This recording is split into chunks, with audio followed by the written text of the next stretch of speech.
American president സ്ഥാനത്തേക്ക് വീണ്ടും തെരഞ്ഞെടുക്കപ്പെടാനുള്ള സാധ്യത ഉറപ്പിച്ച മുൻ പ്രസിഡന്റും റിപ്പബ്ലിക്കൻ സ്ഥാനാർത്ഥിയുമായ ഡൊണാൾഡ് ട്രംപിനെതിരെ നടന്ന വധശ്രമം ലോകത്തെ മുഴുവൻ നടുക്കിയ സംഭവമായിരുന്നു. ട്രംപിന്റെ നിലപാടുകളോട് വിയോജിപ്പുള്ള മാധ്യമ സിൻഡിക്കേറ്റുകൾ ചെവിക്കു പുറകിലെ ചെറിയ പരിക്കെന്ന് പറഞ്ഞ് ഭീകരമാകാമായിരുന്ന ആ ദുരന്തത്തെ നിസ്സാരവൽക്കരിക്കുമ്പോൾ ദിനം പ്രതി ആ വിഷയത്തെക്കുറിച്ച് പുറത്തുവരുന്ന വിവരങ്ങൾ ആരെയും നടുക്കിക്കളയാൻ പോകുന്നതാണ്.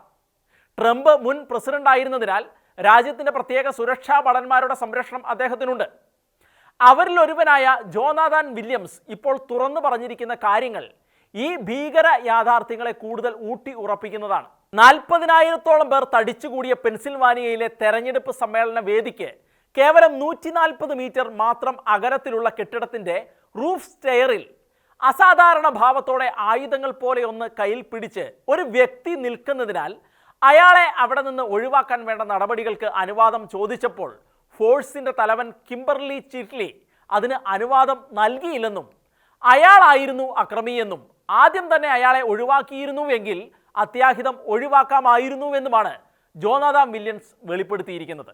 ട്രംപിന് നേരെ ആദ്യത്തെ വെടിയുതിർക്കുന്നതിന് കുറഞ്ഞത് 2 മിനിറ്റ് മുൻപ് ഈ അക്രമിയുടെ ദൃശ്യങ്ങൾ സഹിതം CBS ന്യൂസ് സംപ്രേഷണം ചെയ്യുകയും ചെയ്തിരുന്നു. ജോനാഥൻ വില്യംസിൻ്റെ തുറന്നു പറച്ചിലുകളുടെ അടിസ്ഥാനത്തിൽ ഇപ്പോൾ കിംബർലി ചിറ്റ്ലിക്ക് നേരെ ഉയരുന്നത് ശക്തമായ പ്രതിഷേധമാണ്. ട്രംപിന് വെടിയേൽക്കുന്നതിന് മുൻപ് അക്രമി നിൽക്കുന്നതും അവനെ കണ്ട് ജനങ്ങൾ നിലവിളിക്കുന്നതും അടക്കമുള്ള ദൃശ്യങ്ങൾ കൃത്യമായ സമയം അടക്കമാണ് CBS ന്യൂസ് പുറത്തുവിട്ടിരിക്കുന്നത്. അങ്ങേയറ്റം ആസൂത്രിതമെന്ന് ഉറപ്പിക്കാവുന്ന നീക്കങ്ങളോടെ അക്രമിയായ തോമസ് ക്രൂസ് ട്രംപിന് നേരെ വെടിയുതിർക്കുന്നതിന് തൊട്ടു മുൻപ് സുരക്ഷാ ഉദ്യോഗസ്ഥൻ വന്ന് ട്രംപിൻ്റെ പുറകിൽ നിൽക്കുന്നവരെയെല്ലാം അവിടെ നിന്ന് ഒഴിപ്പിക്കുന്ന ദൃശ്യങ്ങൾ വീണ്ടും സംശയങ്ങൾ വർദ്ധിപ്പിക്കുന്നുണ്ട്. ട്രംപിന് വെടിയേറ്റ് കഴിഞ്ഞ് സെക്യൂരിറ്റി ഫോഴ്സുകൾ ദ്രുതഗതിയിൽ മുന്നോട്ട് വരാതെ സാവകാശം ട്രംപിനെ കവർ ചെയ്യുന്നതും ഈ ദൃശ്യത്തിൽ വ്യക്തമാണ്.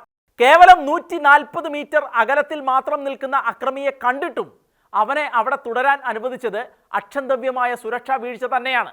മാത്രമല്ല, അവനെ കൃത്യമായി നിരീക്ഷിച്ചു കൊണ്ടിരുന്ന സെക്യൂരിറ്റി ഫോഴ്സ് അവൻ വിവിധ സ്ഥലങ്ങൾ മാറി മാറി പരീക്ഷിക്കുന്നതും റൈഫിൾ എടുക്കുന്നതും ഉന്നം വയ്ക്കുന്നതും എല്ലാം കണ്ടിട്ടും നോക്കി നിന്നതും വെടി ഉതിർത്തതിന് ശേഷം മാത്രം ദ്രുതഗതിയിൽ തിരിച്ച് വെടിവെച്ച് വീഴ്ത്തുന്നതും സംശയം വർദ്ധിപ്പിക്കുന്നതാണ്.